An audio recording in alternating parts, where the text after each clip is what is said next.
ఏం దగ్గరన్నా వచ్చినావు ఏం లేదే ఈ కత్తెర సరిపించుకోపోదా అని వచ్చిన. సర్తగాని కూసో ఎయిరన్నాడు.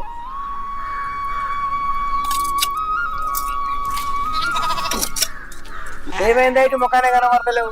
ఇక పొద్దుగాల గొర్రెలను తోలుకొని పోవడా. ఎండలు ఎట్లా కొడతానే, వాటికి నీళ్ళు దొరకటం లేదు, మేత దొరకటం లేదు. ఇక పొద్దుగాల పోయి వచ్చే వరకు చీకటి పడుతుంది. ఇక ఈ ముఖాన్ని వచ్చుడే లేదా, ఈ ఏడ కనపడతావే.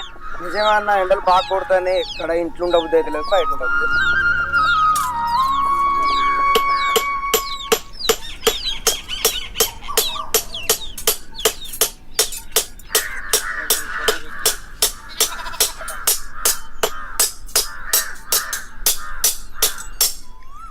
అయిపోయింది అది బ్రహ్మన్న. ఇక అయిపోయింది, పైన పెట్టిస్తా. మంచిగా పెట్టు, నెమలిక పదును పెట్టు. ఏ పర్లేదు, మంచిగా పెట్టిస్తా. బ్రహ్మన్న మంచిగా పెడతారు కానీ